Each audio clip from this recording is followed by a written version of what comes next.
Euzu billahi mineşşeytanirracim. Bismillahirrahmanirrahim. Elhamdülillah ve salatu vesselamu ala Resulillah ve ala alihi ve sahbihi ve men vala amma ba'du.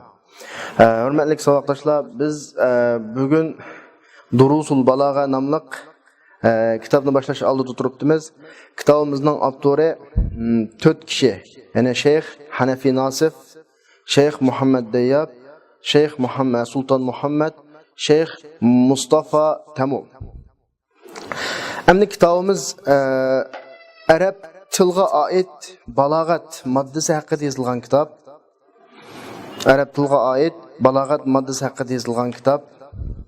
Biz kitabını başlaştığın ilgili balagat doğruluq kısqacha addi tushuntirib o'tish to'g'ri keladi, tushuntirib berish to'g'ri keladi. Allah Qur'oni Karimning izohi bo'lgan hadis Rasulullahni bizga arab tilida tushadi. Va Qur'on hadisning ifodalarining ichiga shu o'z vaqtidagi Qur'on tushgan vaqtda, hadis so'zlangan vaqtdagi arablar so'zlashayotgan til uslubi, arabda qo'llanayotgan til qoidalari, arablar o'zlarining so'z ifodalarini ifodalayotgan so'z ifodalari Qur'oni Karimning o'ziga qanaqalandi singdirildi. Bu haqda Qur'oni Karimda bir qancha o'rinda Qur'oni Karimning arab tilidan tushuntirilganligini alohida eskartdi. Inna anzalnahu Qur'anan arabiyyan la'allakum taqilun. Yana bir o'rinda bi lisanin arabiyyin mubin.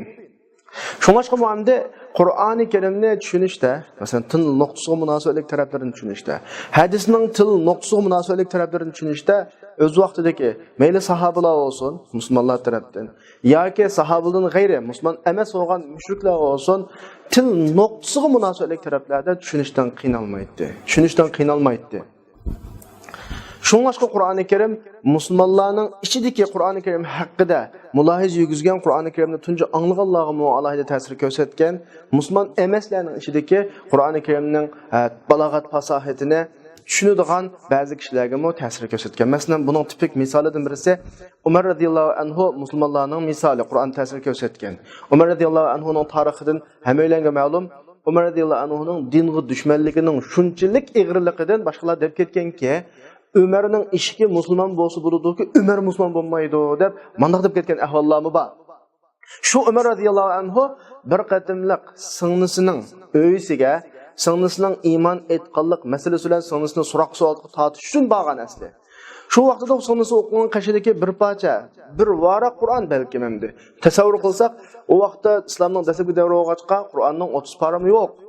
Haqqan cho'p ketgan bo'lsa, ya hozirgi Qur'ondan 4-5 pari bor yoki yo'q.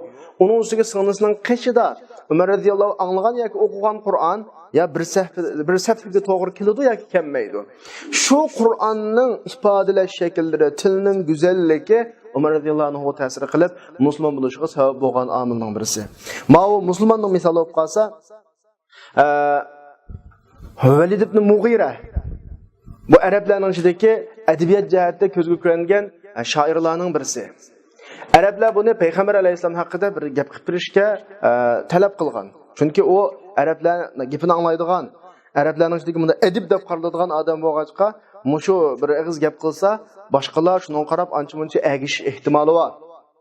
Shu nuqtadan bu Qur'oni Karimni anglagan bu.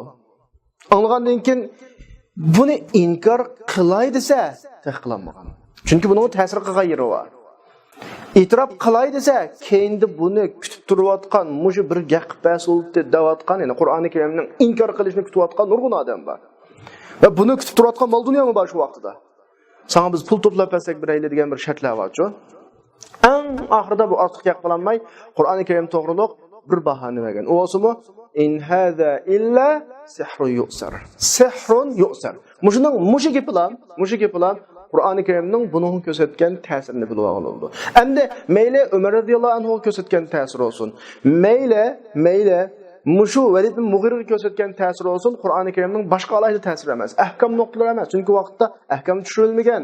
Qur'oni Karimdagi hozir bayqalayotgan mo'jizalik taraflarmi emas, koinot mo'jizalari. Chunki vaqtda u anglagan bir sahifa Qur'onda unda ahvol chiqmaydi. Yoki Qur'oni Karimning o'ziga olgan mo'l mazmunlar emas. Faqat bularga ta'sir ko'rsatgani shu anglagan necha oyat, necha Qur'on oyatdagi iboratlarning o'zaro moslashganligi, ma'ni ifodalash taraflaridagi go'zallik, balog'at, fasohatlam ta'sir ko'rsatgan. Mushu nuqtadan arablar burundan tortib, garchi ular fasohat ahli, balog'at ahli bo'lsa-mu, tilda o'zini eng oliy kishilar tilning ahli deb qaraydigan odamlar bo'lib qolsa-mu, yilda har yili adabiyot, nutuq, mundaq sohalarda bunda hozirqidagi yarmanka urunlashtiradigan odamlar hisoblansa, lekin Qur'oni Karim kelgan vaqtida bular bo'shab qolgan. Chunki Qur'oni Karimning fasohat balog'ati bularni jimlam to'zib qo'ygan. Qanday nuqtadan jim to'zib qo'ygan desa, Qur'oni Karim ifodalanayotgan til arablarning tili. Qur'oni Karim ifodalanayotgan uslub arablarning uslubi. Qur'oni Karimda qo'llanilgan qoida arablarning qoidasi. Lekin qarab shuningga o'xshash bir narsani keltiray desa, keltirolmayotgan. O'xshatay desa, o'xshatolmayotgan. Qur'oni Karim shu nuqtadan in kuntum fi raybin mimma nazzalna ala abdina fa'tu bi suratin min mislih. Bu oyatning bir necha o'rindi bor. Ma o'rinda agar mushu Qur'oni Karimni shak qilsanglar, Muhammad o'zi davoldi deb o'ylagudek bir xillanlarda xiyol bo'lib qolgan bo'lsa, o'chonsonni keltiringlar dedi. Boshqa oyatlarda Qur'oni Karimni keltiringlar dedi. Yana bir oyatlarda bi hadisin misli bir so'z keltirib taqinglar dedi. Oxirida fa illam taf'alu va lan taf'alu. Qilinmaysizlar dedi Qur'oni Karim. Nimishqa Qur'oni Karim o'ziga olgan ajoyib bir xil fasohat, balog'at taraf. Ammo fasohat, balog'at odamga ta'sir qilishlarla shakllanib qolgan bir taraf emas. Chunki fasohat, balog'at degan nima desa, tilning eng yuqori pallasi. Az iboratlar bilan ko'p ma'no ifodalash. Lafziga mayoqdan qarasa bir ma'no, oyoqdan qarasa bir ma'no. Qissa bayon qilinadi, ahkomlar o'ziga liqliq.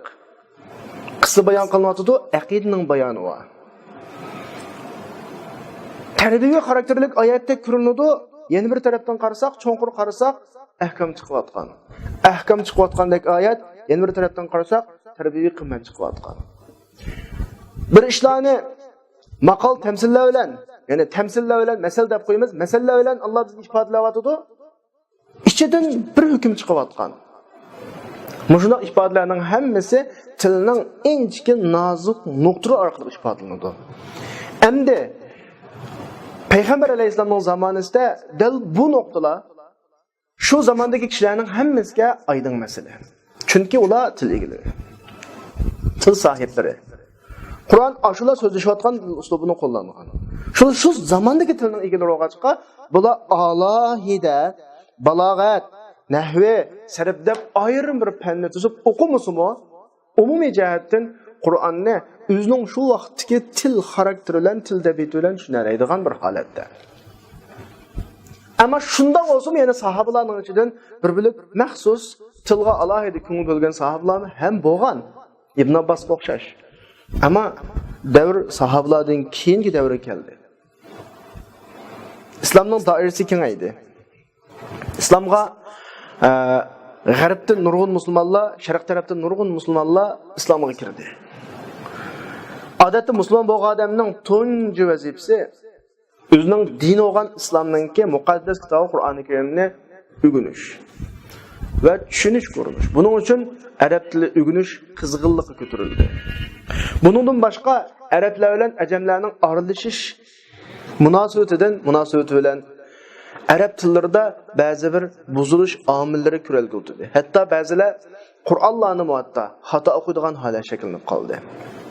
Endi islomning kelgusini ansiraydigan, dinning kelgusini ansiraydigan, dinni muhim deb qaraydigan, dinga ko'ngil bo'ladigan har bir musulmon kelgusidan cho'qim ansiraydi. Shuning bilan bir bilib o'tirak. Shu dinning kelgusini ansiraydigan kishilar maydonga chiqib to'xtab turadi. Bunda ahvol bunda ketaversa, til bunda buzilaversa, bu Qur'on o'zining normal holatini, normal ifodasini saqlab qolmaydi. Hadis o'zining normal ifodasini saqlab qolmaydi. Til o'zgarib ketsa, tilning ifodalari har xillashsa, Qur'onga bo'lgan tushunchalar alınışıp ketadigan ahvol yuz beradi. Qur'ondan Allohning Rasuli iroda qilgandek ma'nolarni og'ilolmaydi, to'xtatdi. Buningga bir qoida tuzish kerak deb tilning qoidalarini bir-birlab tuzishga boshladi. Shuning bilan dastlabki bosqichlarda sarf nahvi ikkisi birikkan holda bir fan sifatida, balog'at bilan adabiyot birikkan holda bir fan sifatida maydonga chiqdi. Buning albatta ma'lum jarayon tafsilotlari bor. Ama biz hozirgi ma kitobda ve aldığımız otagan bu o'quvchilarning saviyasida uni ish bilolmaymiz. Shunda olab sarf nahviy bir fan sifatida balog'at va adabiyot bir fan sifatida barliq kelgan dastlabki davridan taraqqiy qilib davomlashib o'tib ikkinchi davrlarga kelgan vaqtida bular yana mustaqil fanlarga bo'lindiki sarf nahvi andakin balog'at adabiyotda fanlarga bo'lindi va har bir fan tahzib tahqiqlandiki shu fanga doirlik masalalar muayyanlashtirildi. Boshqa fanlarga munosabatli masalalar chiqarib tashlandi. Masalan, balog'at hozir biz cho'ng jihatni sal turib so'zlaymiz. Ilmul maani, ilmul bayon, ilmul badi deb uchga bo'linadi. Ilmul maani dastlabki davrida nahviga da'vatdi. Keyingi tahziblangan, tahqiqlangan vaqtida ilmul maani nahvidan balog'atga da'vat chunki munosabat intayin zich endi. Mushtaolab ta bugungi bugungi vaqtga qadar bu til sohasi islom o'limalarininki alohida bahsi tadqiqot ubukdib keldi. Chunki til orqali Qur'on saqlanadi. Til orqali Qur'on tushuniladi. Til orqali Qur'onning ahkomlari to'g'ri ravishda ilinadi. Masalan, sizlar usulul fiqh kitob qarasanglarmi? Usulul fiqh kitobni biz nuqul diniy shar'iy kitob deymiz. Şu usulul fiqh kitobning bahsimi cho'ng jihatdan to'rtga bo'linadi. Birisi adilla shar'iyyalar, yana birisi ahkam shar'iyya, yana birisi al-qawaid al-usuliyya al-lughawiyya, yana birisi al-qawaid al-usuliyya at-tashri'iyya. Buning ichidagi uchinchisi al-qawaid al-usuliyya al-lughawiyya degani dal tilga munosabatli bab. Usulul fiqhda tilga munosabatli alohida bir ajratilgan bab bo'ladi. Bu babda cümleninki ifadalash yo'llari, masalan, iboratin nas, ishoratin nas, dalolat nas, iqtidon nas degandek. Cümleden elinadigan mafhum muvafaqa va mafhum muxolifalar. Cümlening ifodalash shakllaridagi vuduhluq va g'ayri vuduhluq, buning uchun zohir, nas, mufassir, muhkam degandek tarmoqlar chiqadi. G'ayri vodih shunday qarshisidagi xafiy, mushkal, mujmal, mutashabih degandek tarmoqlar chiqadi. Am, xos, mutlaq, muqayyad, haqiqat, majaz va tilga munosabatlik, ifodalashga munosabatlik. Agar shuningda to'g'ri hukm ilinmasa, ahkam xato chiqadigan taraflarning hammasi usulul fiqhning bahsining qatoriga qana qilingan kirgizilgan. Buning o'zi tilning bizning diniy ilmiy sohadagi cho'nqur qatlamligicha singib ketgan bir soha ekanligi. Ya'ni dinda o'qimoqchi odamningki arab tilini yuqori ravishda tushunmaganida ma sohada mo'tabar bo'lolmaydiganligining tipik bir amaliy misoli. Amaliyotdan biz boshqa kitoblarga qaragan vaqtimizda mufassirning shartlari deb bir shartlarni ushurdimiz. Muhaddisning shartlari deb shartlarni ushurdimiz. Mujtahidning sharti deb shartlarni ushurdimiz. Xususan yuqori seviyadagi kishilarning shartlarini o'tirib qo'ygan vaqtida shu shartlarning birisi ayyakuna mulimman yoki ayyakuna aliman lug'atlar arabiyya degan bir shartni ushurdimiz. Endi xato tushunib qolsa qolmaydi. Arab tili degan gap biz yaqinning yoqi kishilarning orasida avjab qolgan Masmukal Karim, ismi fulan va anta kayfa haluk degandek azroq bir hivorlar, suhbat bunda bir azroq tilning aloqa bunda shakli u bizda vatgan til emas. Bizda vatgan tilning cho'nqur tadqiqot qatlami. Cho'nqur ichki dunyosi. Tilning ifodalash shakllari. Mana shu vaqtda bizning eng oxirgi g'oyamiz arab til degandan arabcha kelgan jumladagi mazmunni bir xuddi arab, normal, tug'ma, tabiiy til biladigan arab tilini tushunganda qanday qilish tushunish. Buni texmi aniqroq tushunadigan vaqtimizda Uyg'ur bo'lib tug'ilgan, Uyg'ur diyarida o'sib uyg'ongan, Uyg'ur tilining barliq ifodalash shakllarini o'rgangan, maqol tamsillarini o'rgangan bir odamga normal qilingan gap so'zlarni normal gapmi, kinoya gapmi, birisiga doritilmayotgan, qartilayotgan gapmi yoki tuz gapmi bu tabiiy tushuniladi. Ammo o'zi Uyg'ur bo'lsa-mu, hozir bizlarga Mingoxan deb xizmat maktabida o'qiydiganlar bor. Bular o'zi Uyg'ur bo'lsa-mu, boshqa tilda o'sib uyg'ongan bo'lganda tasavvur tafakkuri Uyg'urchani anglab, bizlar normal paranglashib olsa-mu, hech kim qolmini tushunmaydi. Bularga ig'irroq, yana takkizib chaqchaq qilsang, gapni doritilab gap qilsang tushunmaydi masalan. Bizning dal hozir o'qimoqchi bo'lganimiz arab tilining cho'nqur yerlarga cho'kish. Arab tilidagi doritilma gaplarni, udul gaplarni, so'zning asli ma'nosini, ko'chma ma'nosini, so'zlarningki har xil ma'nolarda almashtirib ishlatilgan shaklini kelgan om shakldan om iroda qilinadi, xos iroda qilinadi. Mutlaqni mutlaq tushunamizmi, muqayyad tushunamiz. Mushu qatorliq masalalarning hammasini xuddi normal arab tushungandek tushunish dal bizning balog'at maqsadimiz. Esingizde bo'lsin, balog'atni haqiqiy bilib tushunish uchun oldi bilan balog'at o'qimoqchi bo'lgan o'quvchida sarf bo'lish kerak va nahiy bo'lish kerak. Chunki balog'atning birinchi bobi ilmul maani butunlay nahiyga asoslangan. Ilmul maanining butunlay tadqiqot objekti jumlaning ichidagi qurilmalar. Musnad, muslay, isnad, ahval mutaallaqatul fi'l deb shu to'ldiruvchilar, masalan, maf'ulatlar, hal zarflar asosli tadqiqot objekti shu. Demek bizning diniy o'quvchilarning balog'atga bo'lgan ehtiyoj to'g'riliq biladigan tushunchamiz ma'lum. Endi kitobning o'ziga kelsak, balog'at kitoblari mana ikki xil uslub bilan tuzilgan. Birinchi xil kitoblar jumlani asos qilib turib bahs qilib mangadi. Avval jumlani insho, ixbar deb ikkiga bo'lib oladi. Ondan keyin musnad, muslay, isnad deb uch tarmoqni chiqarib oladi. Undan keyin mutaallaqatul fi'l deb jumladagi silalarni, ya'ni maf'ulatlarni, hal zarflarni so'zlaydi. Undan keyin insho, undan keyin qasri, fasl, vasl, ijoz, isnad manda shaklda, manda tartib bo'yicha so'zlaydigan kitoblar bor. Bu bir xil kitoblar. Yana bir xil kitoblar bor, jumlaning qurilmalari emas, jumlaning qurilmalarida ko'riladigan holatlar bilan tushuntirilgan. Masalan, bizning kitobimiz dal ikkinchi xil turdagi kitoblar. Ammo Talxisul Miftah deb bizning ilmiy shu diniy o'quvchimiz ko'p o'qiydigan kitobdan birisi bor. Talxis deb ataymiz, Talxisul Miftah.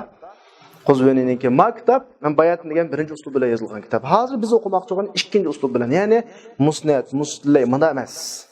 Gapni nereden başlaydı dese cümlede kurulduğun halalar. Takdim, ta'khir. Zikri, hasbi. Bunu mandaq ahvallardan başlaydı. Bizning o'qiyotgan kitobimiz dalil şu. Endi biz balog'at, fasohat to'g'risida kitobdagi mazmunni boshlashdan ilgari balog'at degan nima o'zimizning bir oddiy tushunchasidan tushunib olishimiz kerak. Bir og'iz tushungan vaqtimizda balog'at degan nima desa, jumlani eng yuqori saviyada cümlenin mazmunini tushunish agar boshqalarning degan gap bo'lib qolsa yoki boshqalarga qana qilish tushuntirish. Balog'atning bir tümlü maqsadi mana shu. İsbotlamoqchi bo'lgan maqsadini jumladan boshqalarga to'liq tushuntirish yoki boshqalarning ifodalamoqchi bo'lgan maqsadini to'liq tushunish balog'at shu. Buni grammatik balog'at ulamolari mutabaqatul kalam li muqtadal hal deb mana tushuntirgan. Uzun tercüme qilsak, cümleninki halning taqozzosiga mos kelishi degan gapchi bu.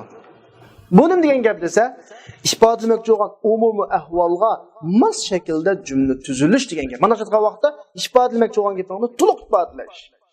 Endi agar sen xitob qilmoqchi bo'lib qolsang, shu jumlaning mazmuni o'z ichiga olgan tasvirlamoqchi bo'lgan holatlarni to'liq qana qilish, tasvirlash deb mana tushunsak bo'ladi. Mushuning uchun endi bir nechilgan shartlar qo'yildi jumlaning balog'at masalasida. Anda olsa biz gapni mishaydan boshlaydi. Oldi bilan biz darsni boshlashdan ilgari fasohat bilan balog'atningki munosabatini qanday qilib olamiz avval bayon qilib olamiz. Fasohat bilan balog'atning munosabati bizning asosiy maqsad balog'atda. Ammo balog'atning sharti fasohat. Balog'atning sharti nima? Fasohat o'g'achqa biz shunga fasohatni bir mustaqil bir tadqiqot objekti sifatida, balog'atni mustaqil tadqiqot objekti sifatida tushunish to'g'ri keladi. Bir gap esingizdan qochmasin, balog'atning eng asosli nishoni jumlani ifodalashda to'liq ahvolga mos shaklda, mos degani ifodalamoqchi bo'lgan mazmunlarini to'liq ravishda ifodalash va boshqalarning jumlasini tushunmoqchi bo'lsangmi, aşı bo'yicha qanday qilish tushunish deb qilib oxirida ma'a fasahati cho'qim nim bo'lsin fasahatlik bo'lsin deb bir dona shart bor. Biz mushu shartdan bizning hozir o'rganmoqchi bo'lgan mazmunni nechaga bo'lib olamiz? Ikkiga bo'lib olamiz. Ya'ni fasahat, balog'at. Ana o'sha fasahat degan nima? Balog'at degan nima? Fasahat deganning lug'at jihatda oshkorlik degan ma'noda. Buni saltur kitobda o'qiymiz. Odatda fasahatni sözde mi tapılıldı? Yani fesih söz, gayri fesih sözler. Cümlede mi tapılıldı? Yani fesih kalam, gayri fesih kalamda. Mutkellimde mi tapılıldı ki eğer o adam fasahat ölçümü geçirse racul fesih, racul gayri fesih'de. Andağında fasahat üç orumda tepeledikken. Kelime, kalam, mutakallimda. Biz her birini ayrım-ayrım tushundiramiz. Balog'at degan so'z esa, bayatni tuzgan balog'atning ta'rifatida balog'at degan holning taqozzosiga mos kelish degani ma'noni to'g'ri ifodalash bo'lgandan keyin ma'no ifodalaydigan narsaga cho'qim jumladir, kalima emas. Unda o'g'anda balog'at kalimada topilmaydi. Nima topiladi? Kalamda. Ve şu kalamni joyida balog'atga mos shaklda keltira oladigan odamni mo balig' odam deb qo'yamiz, odamni topiladi. Ikki o'rinda topiladi. Unda bo'lsa do'stlikdagi bo'yicha fasohat 3 o'rinda topiladi. Kalima kalamda ve mutakallimda. Balog'at 2 o'rinda topiladi. Balog'at 2 o'rinda. Birisi mutakallimda, birisi nerede? Kalamda. Bugungi darsda biz dal fasohat balog'atning mushu topiladigan o'rinlari, ta'rifati, andikin eng oxirgi yakun nimalarni hozirlagan vaqtda biz balog'atning shartini hozirlagan bo'lamiz. Aslında balog'atni hozirlash uchun nimalarni o'rganishga muhtoj, bu to'g'risida eng oxirida yakillaymiz. Ana o'z birdan kelaylik, do'st ko'p qarasanglar. Biz bayatın fasohatni 3 o'rinda topiladi, kalima, kalamda, mutakallimda. Kalimaga qarasanglar, do'stkuda deglikki al-fasaha salamatul kalima min tanafrul huruf min muhalafatul qiyas min al-gharaba. Söz 3 xil nuqsondan, 3 xil ayibdan xoli olsa, kalima 3 xil ayibdan xoli bo'lgan vaqtda kalima fasohatli bo'ladi. Birincisi tanafrul hurufki harflarning o'zaro to'qinish qilishi, talaffuz jihatdagi to'qinish qilish. Tanafur aslisi lug'at ma'nida moslashmaslik, o'zaro qechishish degan gap emasmi? Ig'zimizdan chiqqan so'zning harflari bir-biriga qo'llashmay, moslashmasa, uni biz so'zning fasohatsizligi deymiz. Bunday so'zlar bizning Uyg'ur tilimizda intayin ko'p. Masalan, qadimdan tortib anglab qo'ydigan, deyishib qo'ydigan ancha bir chaqchaq gaplarimiz bor. Kalugushiga cho'q chaplashmaytmish deb. Buni agar asta demasak, tezroq deb qolsak, og'zimizdan har xil qo'llashmagan harflar chiqadi. Mana bu nimaning misoli, tanafrul hurufning misoli. Ba'zida so'z o'ynab qo'yamiz, ma gapni tiz deb akkala qarqala akkala qarqlab xil qamlashmaydi deb og'zimizdan harf qochadi. Mana mushuning o'zimi so'zning fasohatiga ta'sir yetkazadigan birinchi omil. Tanafrul huruf ism tutilganlar. Ikkinchi fasohatning topiladigan o'rni nima? Sözdeki fasohatning ikkinchi sharti muhalafatul qiyasdan xoli bo'lish. Muhalafatul qiyas degan nima bo'lsa, so'zning yasalish qoidasiga qarshi gap qilish degan gap. Ya'ni biz o'qiyotgan shu sarf fani shu, sarfga qarshi qoida. Qiyas sarfni ko'rsatadi. Ya'ni so'zning yasalish qoidasi. So'zning yasalish qoidalariga zid gap qolgan bo'lsa, bu so'zdimi fasohatlik omil topilgan bo'ladi. Misolni keltirib ko'ramiz. Uchinchisi g'arobatdan. So'z degan odatda ma'lum bir ma'noga tayinlangan bo'ladi. Ba'zi so'zning bir necha xil ma'nosi bo'ladi, bir necha xil ma'nosi. Endi shu ma'nolar anglag'uvchi nisbatan ya u so'z qo'llanayotgan shiv bilan anglag'uvchining shivisi bir bo'lmaslik, yoki bu so'zning o'tmishlik so'z bo'lish sababidan har qanday sabab bo'lsa bir sabab tufaylidan ma so'zning ma'nosi anglag'uvchiga nisbatan yiroq g'arobat degani tushuniksiz bo'lib qolgan bo'lsa, masalan 60-yillardagi 40-yillardagi qo'llanayotgan so'zdan akalsa men ba'zini tushunmasligim mumkin. Mandaq so'zlarni qo'llanish yoki bo'lmasa men bir yalik bir yurtliq boshqa bir yurtdagi qo'llanayotgan bir so'zni akalib, menga so'zni tushunmasligim mumkin. Mandaq bir ayib nuqson tufaylidan so'z g'arobat tepilib qolsa, g'arobat shakllanib qolsa, söz tushuniksiz bo'lib qolsa, buningda fasohatsizlikning omili topilgan bo'ladi. Demak, so'zda 3 xil kamchilik tepilmaganda, söz 3 xil kamchilikdan salomat qolgan vaqtida fasohatlik so'z bo'ladi. Birinchisi tanafrul huruf, ikkinchisi muhalafatul qiyas, uchinchisi nima? G'arobat. Ma'u so'zning masalasi. Endi kalamdagi fasohat, jumladagi fasohat degan nima bo'lsa, bunu 3 xil ayib nuqsondan salomat qolgan vaqtida jumla fasohatli qiladi. Birinchisi tanafrul kalimat. Bayatda tanafrul hurufda harflarning o'zaro moslashmay, bir-biri bilan qo'llashmaslik. Endi so'zlarning o'zaro bir-biri bilan qo'llashmasligi. Ibodatdan kelgan misol bo'lishi mumkin. So'zlarda o'xshash harflik yoki o'xshash maxrajlik harflarning ko'p bo'lishi orqali so'zlar tezroq so'zlangan vaqtda yoki normal so'zda ig'izga kelmaydigan bir taraflar bo'lishi mumkin. Bu nimaning bir omili? Cümleninki fasohatsizligining omili. Ikkinchisi da'f ta'lif. Qurilmaning ojiz bo'lib qolish degani grammatik qoidasiga zid bo'lib qolish. Ya'ni jumlada grammatik qoidasi amal qilinmagan bo'lsa, grammatika qoidasiga qarshi jumla qurilib tuzilib qolgan bo'lsa, ma so'zmi fasohatsiz so'z jumla bo'ladi. Uchinchisi taqid. Taqid degani jumlaning mazmunining tushuniksiz qilishi. Taqid ikkiga bo'linadi. Birisi labziy taqid, ya'ni at-taqid labzi. Yana birisi ma'naviy taqid, at-taqid ma'naviy. Labziy taqid degani nima bo'lsa, jumlaning qurilmalarini, jumlaning bo'laklarini o'z o'rnidan yo'tkib o'tish yoki o'z o'rniga qo'ymaslik sababidan jumlaning mazmuni tushuniksiz bo'lib qolsa, taqid labziy bo'ladi. Taqid ma'naviy degani jumlada ishlatgan majaz, istiara, kinoya, o'xshatish, jonlantirishga o'xshash iboralar to'g'ri ishlatilmasligi sababidan digichi boshqa narsani maqsad qilgan, anglag'uvchi uni tushunolmay boshqa tushunib qolgan. Shuning bilan bu yerda bir xil uqumsizlik chiqqan ahvol bo'lib qolsa, mana buni biz taqid ma'naviy deymiz. Taqidning o'zimi bir kamchilik bo'lib, mushu taqiddan xoli yo'g'on vaqtda andakin jumla fasohatli jumla. Ana o'z qayt kelayli. Fasohat so'zdimi topiladigan kalimada, jumladimi topiladigan, ya'ni kalamda. Sözdagi fasohat deganimiz tanafrul hurufdan xoli bo'lish, muxalafatul qiyosdan xoli bo'lish, arabatdan xoli bo'lish. Jumladagi fasohat deganimiz tanafrul kalimatdan xoli bo'lish, da'fu ta'lifdan xoli bo'lish, taqiddan xoli bo'lish. Taqid qanchaga bo'linadi? Ikkiga. Taqid labziy va taqid ma'naviy.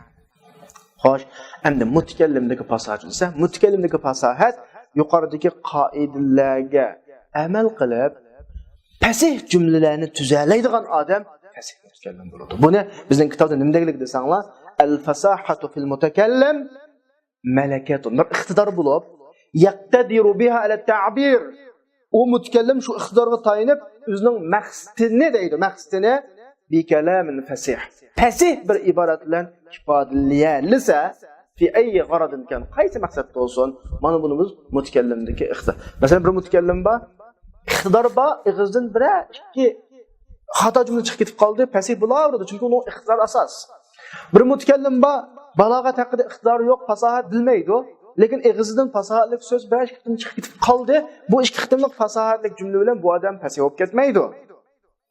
Çoqum mutakallimdagi fasohatning sharti shu mutakallimda shu xil iqtidorning bo'lishi. Ma'vo fasohatning masalasi tugida. Balog'atning masalasi, balog'at ikki o'rinda topiladi degan biz. Birisi mutakallimda, birisi kalamda. Kalamdagi balog'at degan nima desa, kalamning balog'at deganimiz shu jumlaningki holning taqozzosiga mos kelishi. Bu nima degan gap desanglar, ahvol qanday jumla keltirishni taqozo qilsa, shu jumlani to'g'ri ishlatib, jumla tuzalisa.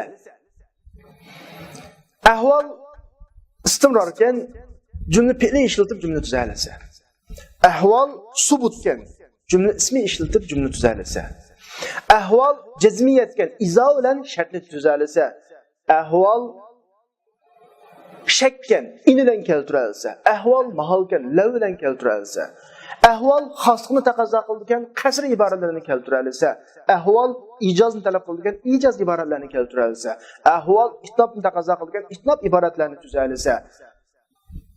Ahvol jumlaningki bu bilan atbiqlashni taqozo qiladigan vasl qilib keltirilsa. Ahvol jumlaning ayrim keltirishni taqozo qiladigan fasl qilib keltirilsa, mana biz jumladagi balog'at deymiz. Ahvol o'xshatish orqali jonlantirishni talab qilibdi, tashbih qila olsa, ahvol so'zni o'z ma'nosidan ko'chirib boshqa ma'noda ishlatishni taqozo qilibdi.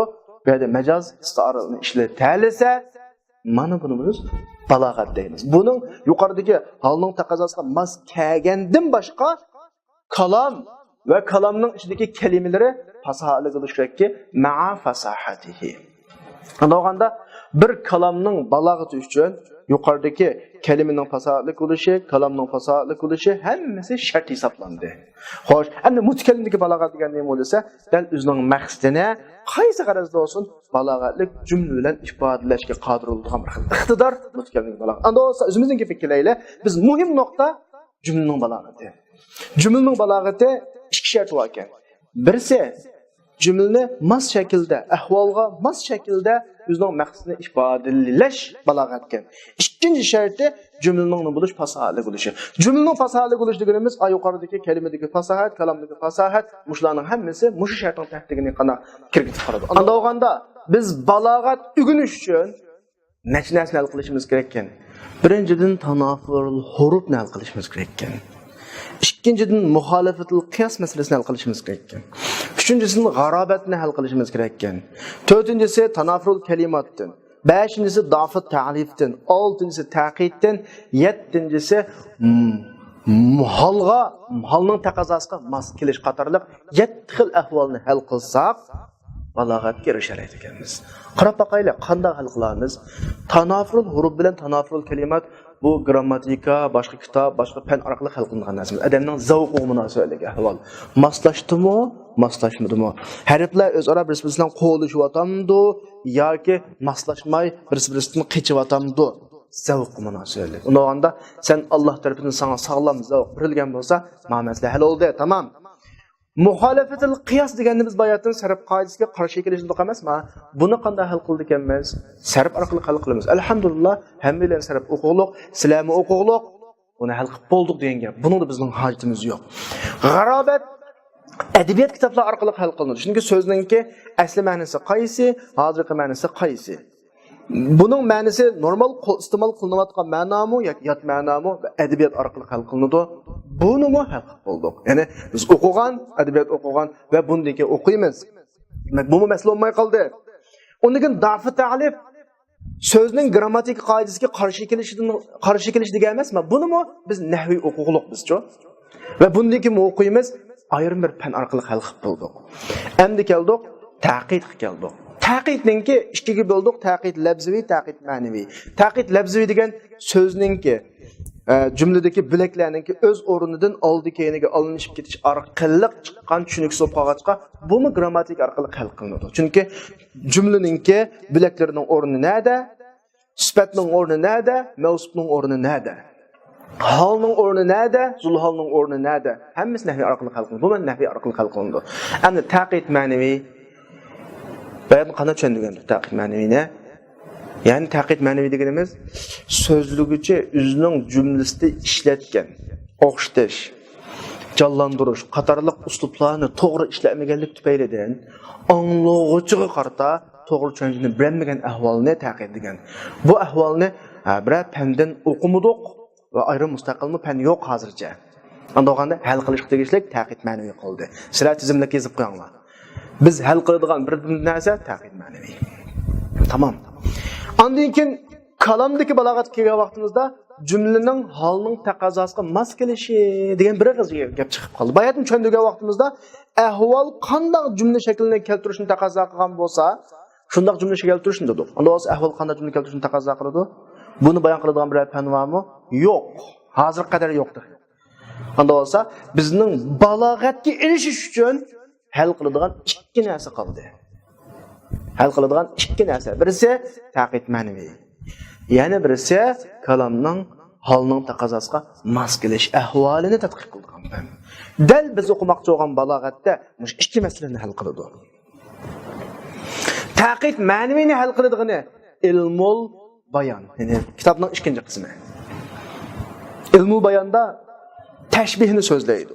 Yani narsalarni o'xshatish orqali jonlantirish. Mecazni so'zlaydi, ko'chmaniga o'tkirish orqali jonlantirish. Kinoyani so'zlaydi, gapning o'rniga boshqa gap ishlatish orqali, tarz shaklda ifodalash orqali jonlantirish.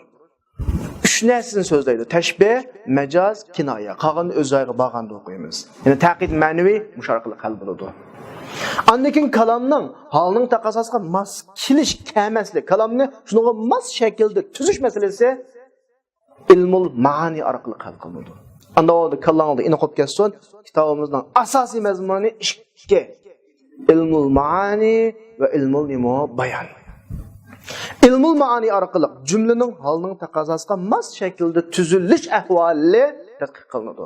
Qanday chaqda jumla fi'li keltiramiz, qanday chaqda jumla ismi, qanday chaqda ism mavsul keltiramiz, qanday chaqda mal keltiramiz, qanday chaqda man keltiramiz, qanday chaqda iza keltiramiz, qanday vaqtda in keltiramiz, qanday vaqtda fe'l muzari ishlatamiz, qanday vaqtda fe'l mozi ishlatamiz, qanday vaqtda fe'l mudorininki hol ma'nosini ishlatamiz, qanday vaqtda fe'l muzarining zul hol ma'nosini, istiqbol ma'nosini ishlatamiz, qanday vaqtda cümleni istisna olan qasr qilib keltiramiz, qanday vaqtda innama olan qasr qilib keltiramiz, qanday vaqtda va bilan atf qilamiz, qanday vaqtda va bilan atf qilmaymiz, qanday vaqtda cümleni insha ma'nosini keltiramiz, qanday vaqtda ixbar ma'ni, qanday vaqtda labzan ixbar keltiramiz, qanday vaqtda labzan insha keltiramiz, qanday vaqtda ijaz keltiramiz, qanday vaqtda insha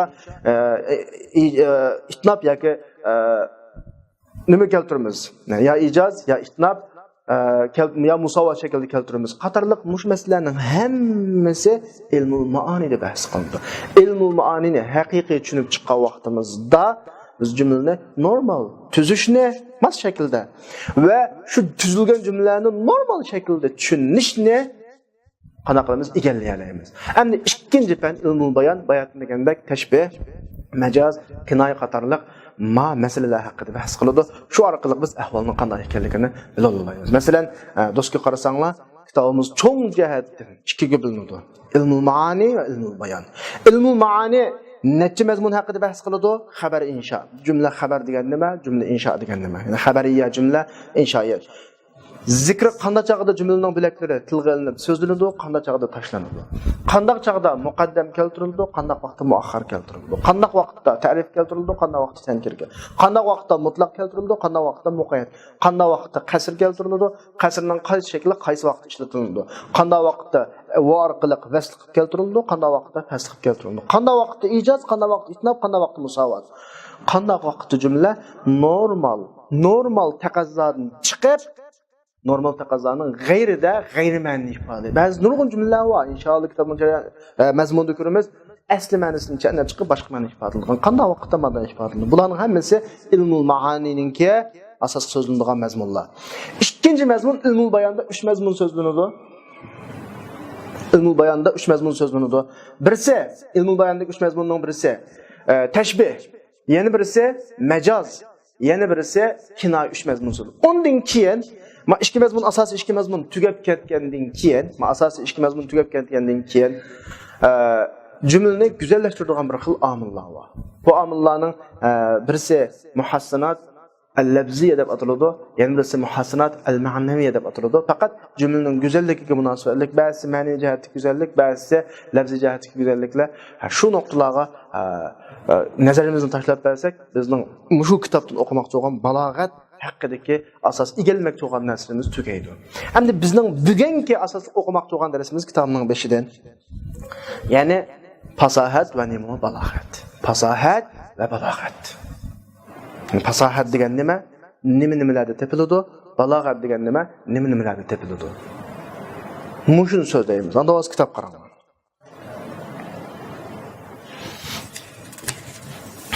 To'y. Yani kitabımızdaki mukaddeme fil fasaha vel balagha. El fasahatu fil lugha tunbi'u anil bayan ve zuhur. Yani lughat jihatda fasahat degan asli nimani ifodalaydi desa, bayan, zuhur bir narsani oshkorlagan, ifodalaydi. Odatda deb qo'yamiz, yuqol deyiladi, afsahat safi fi mantiqihi deb qo'yamiz. Kichik bola o'zining gapida nayt ro'shan gap qilib, yengil tili chiqib, balaning dadda ana degan gap uchiq deyilgan vaqtida arablarning deydi, afsahat safi, ya'ni idza bana va zahar kalamuhu ki uning gapi uchiq ro'shan chiqqan vaqtida. Endi istilohda bu fasahat degan kalimidimi sifat bo'lib tushidi, kalamdimi, mutakallimdim degani kalimada ma'lum shartlar hozirlansa, mushu kalimani fasih deb ifodalaymiz. Kalamda ma'lum shartlar hozirlansa, bu kalamni fasih deyalaymiz. Mutakallim ma'lum shartlarni hozirlasa, mutakallimni fasih deyalaymiz. Unda biz fasohatni tushundirish uchun 3 ga bo'lib olish to'g'ri keldi. Kalimadagi fasohat, al-fasahatu fil kalima. Ikkinchisi kalamdagi fasohat, al-fasahatu fil kalam. Uchinchisi fasahatul mutakallim. Mutakallimning nimasi fasahati. Kelayli birdan kelayli. So'zdagi fasahat biz bayatni do'stligimizni tushundirdik. So'zningki 3 xil ayib nuqsondan xoli bo'lishi. Birisi tanafrul hurufdan, yana birisi muhalafatul qiyosdan, yana birisi g'arobatdan xoli bo'lishi. Bularning har birini birdan kelamiz. Tanafrul huruf degan nima desa, so'zdagi bir sifat bo'lib, so'zning tilga eg'irligini shu so'z bilan talaffuz qilishning qiyinligini keltirib chiqaradi degani iboyatman Uyg'ur tushuntirib qo'ydim. Ya'ni harflarning o'zaro qo'llashmasligi. Masalan, azzashu deganga o'xshash qattiq, ya'ni azzashu deb qo'yamiz. Hu deb qo'yamiz. Tuga o'tlaydigan o'tloqli o'simliklarni an-nuqahu deb qo'yamiz. Suzuk ta'liq suni an-nuqah deb qo'yamiz. Bu gerçi ma'nosi to'g'ri, lekin labzining mush tilga mos kelmaydiganligi, tilga egri kelib qolganligi tufayli dillam ma'so'zi tanafur va deb hisoblanib fasohatsiz deb baho qo'yiladi. Al-mustazzir deb qo'yamiz, uyalgan choshli masalan. Ayollarning uyab qo'ygan uzun chechini al-mustassir deb. Qarasak hammasi bir xil tilga egri keladigan so'zlar. Ma'ni biz tanafrul hurub deymiz. İkincisi söz muhalafatul qiyasdan xoli olsun degan emas. Muhalafatul qiyas degan nima desa, so'zninki sarf qoidasi bo'yicha mangmagan bo'lishi, g'ayri jariya degani so'zda qoidaga xilaf qurilmalar bor. Masalan, buqni buqatga ko'plik qilganga o'xshash. Asli buq degan abvaqqa ko'plik qilinishi kerak. Abvaqqa. Mutanabbi tuvandagi shirda ashta ko'plik qilib qo'ydi. Fa iyaku ba'dun nas sayfan li dawlatin fa fin nas buqatul laha wa tabulu. Gerçi ba'zi kishilar davlatga qilich bo'lib davlatni qo'g'dayotgan bo'lsa-mu, lekin kishilarning ichida davlatga nisbatan sunay ulg'allar va dumboq ulg'allar bor. Deb buqni buqatga qanaq qilib qo'ydi. Kana yuldug'allovi va dumboq yuldug'allovi deb davlatning ziniga chavak soldig'allovi demoqchi-ku endi maqsad. Lekin bizga misol bo'lgan tarafi buq abvaqqa ko'plik qilinish kerak, buqat emas. Masarif qoidasining aksi bo'yicha ko'plik qilinganda, chunki qiyos degani qoida buning ko'pligida jami qillat bo'lib abvaqqa ko'plik qilinish kerak, abvaqqa. Bu bir misol. Yana bir misol shu Mutanabbining so'zidagi mavdada degan so'zga o'xshash. Inna bani lil'ami inna bani lil'ami zahada mali fi sudurihim min mawdada. Mening ballalarim paskash ishlarga ko'ngil bermaydi. Paskash ishlarni tashlab o'tiqliq ballalarim. Mali fi sudurihim min mawdadaki men uchun ularning qalbida muhabbat yo'q deydi. Amishada jumlaninki, she'rininki qafiyasini to'ldirish uchun bo'lsa kerak, asli mawaddatun va ja'ala baynakuma mawadda. Mawadda bunda kelish kerakda, chunki sarf qoidasida o'xshash ikki harf gap qilib, birinchisi sakin, ikkinchisi harakatli bo'lib qolsa, idg'om qilitish qoidamiz bor bizning. Hatto ikkala harakatli bo'lib qolsa-mu, birinchisining harakatini oldiga apirib idg'om qilitidigan qoidamiz bor. Lekin idg'om qilmay qanaq keltirdi, ajratib keltirdi, bu sarf qoidasiga xilof. Shuning uchun bu so'z fasohatsiz hisoblanadi. Asli qiyos o'lcham mawaddatunda nima bilan kelish kerak? Idg'om bilan kelish kerak. Üçüncüsü g'arabatdan xoli bo'lish degan, g'arabat degan nima bo'lsa, so'zning ma'nosining oshkor bo'lmay qolishi. Ya bu so'z qadimgi so'z, ya bu so'z men yashagan rayondan boshqa rayonning so'zi ma'nosi nisbatan yotda. Masalan, taka desa, ijtimoa ma'nosida. Ma'nosi shu ujuq, lekin so'z qo'llanilmagan so'z. İfran qa'a desa insaraf ma'nosida, vatlahamma desa ishtadda ma'nosida. Lekin bunday shaklda hozir normal arablarga desakmi, tushunmaydi u gapni. Mao kelimening fasohati masalasi. Endi kalamning fasohatimi do'stku degandek 3 xil ayib nuqsondan qanday bo'lish kerakda, xoli bo'lish kerakda. Kalamning fasohatimi. Birinchisi tanafrul kalimat degan to'q. Kitobda davatida kalamning fasohati deganimiz kalamningki jug'langan holatda mujtamiyatan degani jug'langan holatdagi so'zlarningki o'zaro bir-biridan qo'llashmasligidan xoli bo'lish. İkincisi da'f-ı ta'lif, Qur'onning ojizligining grammatikaga qoidaga xilof qilishdan. Üçüncüsü ta'qiddan. Oxirgi shart uning so'zlarining nim bo'lishidan biriga fasohalik. Endi kalamning 3 sharti va oldingi sharti kalimasi fasohalik bo'lishi kerakda. Birdan kelayli. Tanafur degan nima desa, baytin kalimadan o'xshash. Ya'ni kalamdagi bir sifat bo'lib, jumlaninki tilga egriligini keltirib chiqaradigan va shu jumla bilan talaffuz qilishning qiyinligini keltirib chiqaradigan sifatni biz kalamdagi tanafurlik deymiz. Masalan, fi raf'i arshi shar'i misluka yashra desa.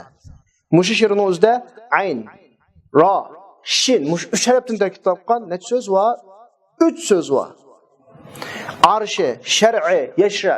Bularni tiz degan vaqtda bir xil ig'izga xuddi kalgushiga cho'g' choplashmash degandek qam kelmaydi. Mush nuqtadan ma she'rdagi qurilma ig'izga qam kelmaganlik tufaylidan ma she'r degan jumla fasohatsiz jumla hisoblanadi. Yana bir misol. Va laysa qurba qabr harbin qabr. She'rning beshi qabru harbin bi makanin faqru va laysa qurba qabr harbin qabru. Ikkinchi baytdimi?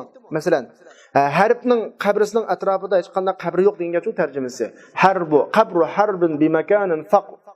Harfning qabrisi yiroq bir joyda. Harfning qabrisining yaqin atrofida qabr yo'q desa, qop, ro, badan tarkib topgan so'zning 3 va.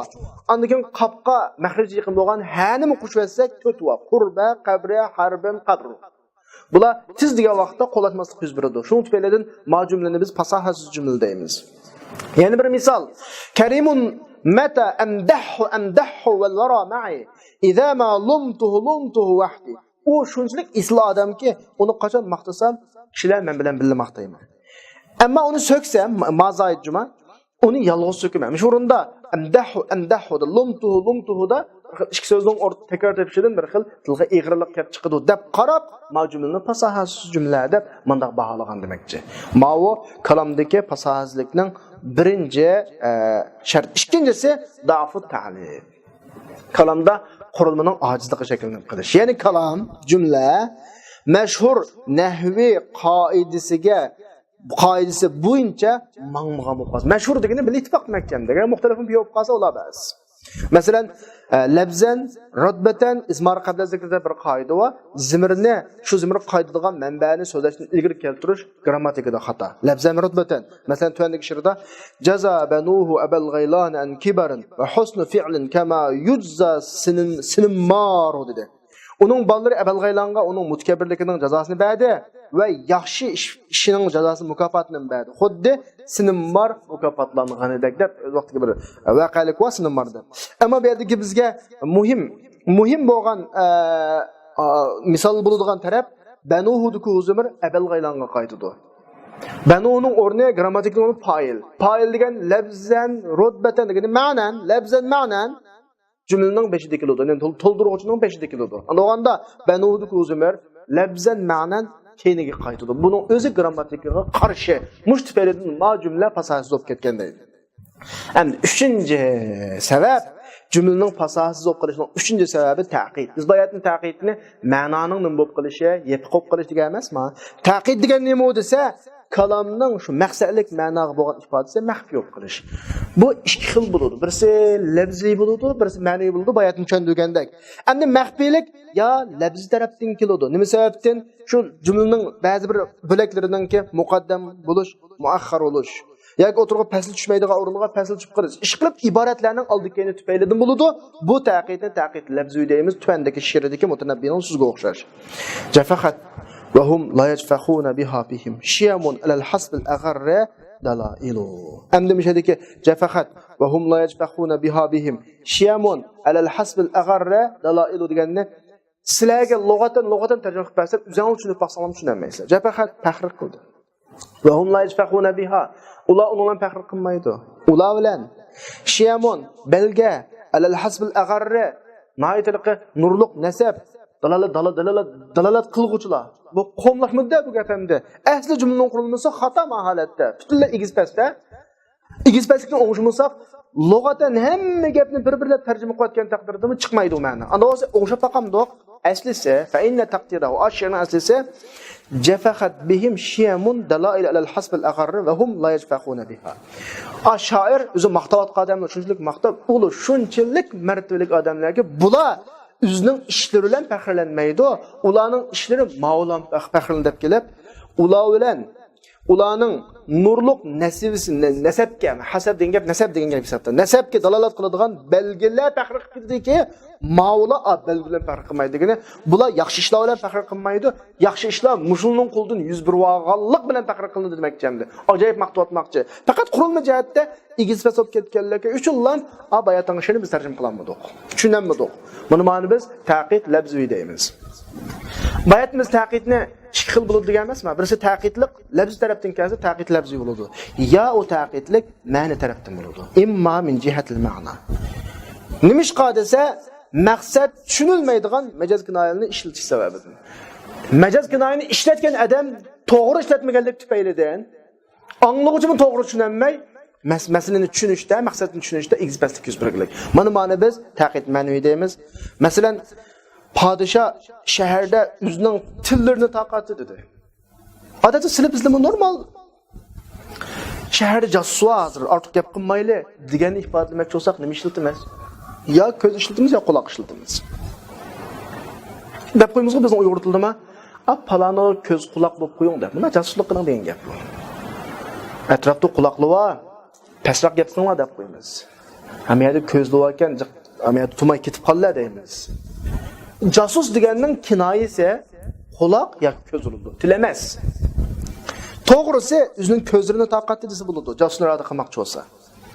Bu bir misol. Yana bir misol, sa'atlubu bu'da ad-dar ankum litaqrabu va taskubu aynaya ad-dam'a litajmuda.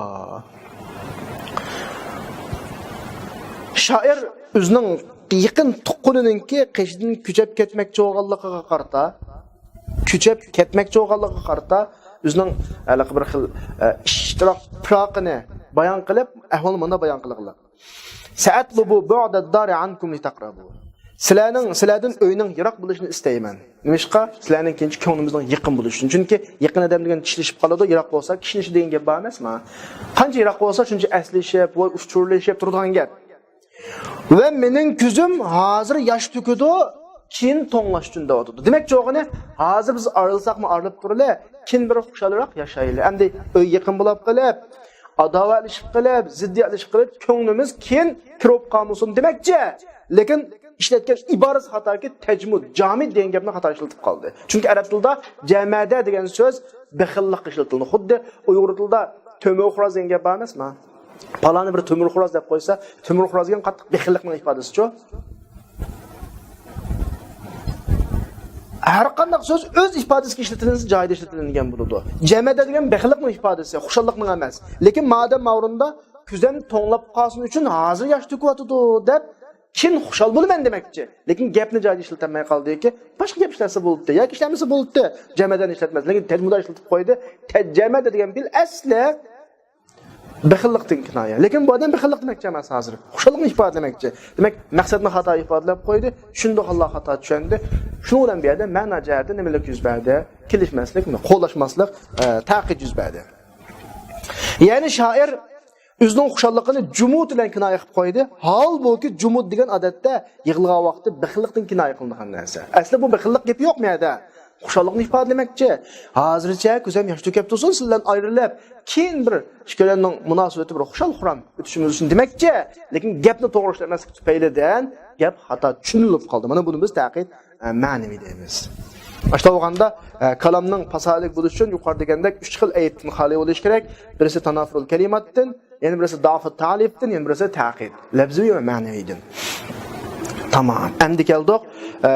Fasohat degan kalima kalamda tepilgandan boshqa mutakallimdan tepilatdi. Mutakallimdagi fasohat degan nima desa, bir iqtidor bo'lib, mutakallim shu iqtidorga tayinib maqsadni deydi. Pasih kalam bilan ifodalashga qodir bo'ladigan iqtidor qaysi g'arazda bo'lsin? Buni biz bayatdan do'stga tushuntirib bo'ldik. Endi balog'atga kelsak, balog'at degan lug'at jihatda bir yerga yetib berish, chekiga yetish degan ma'noda. Balag'a fulanun muradahu deb qo'yamiz, falonaqın o'zining maqsadiga yetdi deb, shu maqsadi to'liq ado bo'lsa. Balag'a rakbul Madina deb qo'yamiz, karvon shaharga yetib keldi deymiz, shu shaharga yetib kelib to'xtasa. Endi istilohda balog'at fan sohasida moddada kalam va mutakallimning sifati tushundigani kalamda tepiladigan, mutakallimda tepiladigan bir xil holat sifat. Unda bo'lsa shu sifatni bir o'qimaylimi desa, kalamning balog'ati degani emas, kalamning holining taqozzosiga mos kelishi fasohatli bo'lishlantirgan. Bayatdan qandoq mos qildiganligi, qandoq mos kelmaydiganligini sizlarga aytdim. Har holning bir talab qiladigan bir talab bo'ladi jumla tuzish jihatda. Jumla osh talabga mos shaklda tuzilsa, baligh. Mos shaklda tuzilmasa, baligh emas. Mana ma'vo kalamning balog'ati. Ana hol degan nima desa, maqom deb matiladi. Dal mutakallimni o'zining iboratini maxsus shaklda keltirishga boradigan, majburlaydigan ish degani. Maqom qanday bo'lsa, shundan qarab jumla keltiramiz. Iboyatni degandek istimror bo'lib qolsa, fe'l mudori. Subut bo'lib qolsa, jumla ismiya. Masalan, jazmiyat bo'lib qolsa, iza, shak bo'lib qolsa, in. Ma'noga o'xshash demakchi. Shunga mos shaklda jumlani keltirganlik kalamning balog'ati bo'ladi. Muqtada degan odatda e'tibor munosib deb matayimiz bu nima desa, dal iborat keltirilgan maxsus suratga, hali biz shunday qarab turib, mayaga ma'qul iborat maskan deb shu xil iboratni keltirgan iborat shaklimiz muqtada bo'ladi. Xolos. Masalan deyli, maqtash desak bir xil holat. Biz birisini maqtamoqchi. Mushu maqtashga bir jumla tuzmoqchi. Bu bir holat bo'lib, jumlani itnob shaklda keltirishni chaqirdi degani maqtamoqchi bo'lganda bir og'iz yaxshidan bu deb qilib o'tag'ilolmaydi. Uning nurg'un ta'rifatini deb uzun gap qilish to'g'ri keladi. Muxotabning zakiligi oldimizda bir zakiy odam bor. Zakiy odamga paranqamoq bo'lsa qana gap qilamiz? Qisqa, oddiy. Bir holat bo'lib, bu shu iboratni qisqa shaklda, qisqa suratda keltirishni taqozo qiladi. Demak, bu holat. Demak, mendagi madhi zakilik bir xil holat. Biz jumlani keltirgan itnob ijozdan iborat bo'lgan shakl bir muqtada. Ham jumlani osh itnob shaklda keltirishning o'zi muqtadoga nimaga keladi? Masga keldikki, maqom nimani taqozo qilsa, biz ifodalamoqchi bo'lgan jumlamizni shu bo'yicha keltiralasak, balog'i kalam, balog'atli kalam bo'ladi. Dal kalam halning taqozasiga mos kelgan bo'ladi. Endi mutakallimlik balog'a degan nima desa, dal o'zining maqsadini qaysi g'arazda bo'lsin, balog'atlik kalam bilan ifodalashga qodir bo'lgan iqtidorini, mahoratni biz mutakallimlik balog'a deymiz. Tamam. Misha kelgan vaqtda biz balog'atni shakllantirish uchun, balog'atni o'zlashtirish uchun nimalarga muhtoj bo'ldik ekanmiz desa, tanafurul hurufdan qutulishga, tanafurul kalimatdan qutulishga, muxolifatul qiyasdan qutulishga, da'fut ta'lifdan qutulishga, g'arobatdan qutulishga, taqid lafzi taqid ma'novidan qutulishga muhtoj bo'ldik ekanmiz. Mushularning hammasidan qutulib bo'lgandan keyin kalam halning taqozasiga mos kelsa, andan keyin kalam balog'atli kalam. Unda qanday qutulmaymiz desa, tanafur zavq bilan tuniladi-ki, Xudoyim bizga sog'lom bir tuyg'uni bergan bo'lsa, tanafur masalasi hal. Mayli tanafurul huruf, mayli tanafurul kalimat. Qiyas sarf bilan muxolifatul qiyas sarf bilan tuniladi-ki, sarfni o'qidik, o'rganyapmiz, inshaalloh muxolifatul qiyas yuz bermaydi bizda. Da'f ta'lib bilan taqid lafzi nahvi orqali nahvini o'rgandik ham o'rganyapmiz, ma'no hal. Hamda g'arobat arablarning jumlalaridan ko'p xabar tepishlarni hal qilinadigan kitoblarni jiq ko'rsak, adabiyotlarni ko'rsak, g'arobat hal bo'ladi. Hamda hal olmagan ikki masala qoldi. Birisi taqid ma'navi va ahvol muqtadiyatuha. Taqid ma'navini hal qilsak va holning taqozzolarini tushunsak va shuningga rioya qilsak, jumlamiz nima chiqadi? Fasah balog'atlik chiqdi. Unda yuqoridagilarning hammasini hal qilib bo'ldik. Hal qiliqsiz mush ikkisi nima bilan hal qilinadi desa, taqid ma'naviy bil bayon. Bayon orqali hal qilinadi, ahvol va muqtadiyatuha ma'ani orqali hal qilinadi. Unda kitob cho'ng jihatda natijaga tuzildi ikkiga. Ilmul ma'ani va ilmul nimo bayon. Shu avtor oxirida aytadi, unda olganda balog'at o'quvchiga tilni bilish vojib. Tilni bilish deganimiz g'arobatdan qutulish uchun, sarfni bilish vojib, muxolifatul qiyosdan qutulish uchun, nahvini bilish vojib. Nimadan qutulish uchun? Da'f ta'libidan taqid lafzidan qutulish uchun, ma'ani va bayonni bilish vojib. Va taqid ma'nilan taqid muqtadiyat hal va halning taqozosini bilish uchun. Shu o'quvchi zavqi sog'lom bo'lishdan keyin tanafurdan qutulish uchun va arabning so'zlaridan ko'p xabar tepish kerakki, g'arobatdan qutulish. Demak, mushlarning hammasi hozirlagan vaqtda jumlada balog'a shaklida. Alhamdulillah, ikkisi qolib qoldi. Qolganlar hammasi hozir. Qaysi ikkisi? Ilmul ma'ani va ilmul bayon. Dal bizning mush kitobimizda ilmul ma'ani va ilmul bayonni o'qiymiz. Bugungi darsimiz mushada to'xtaydi. Va oxiru da'vana anil hamdulillahi robbil alamin.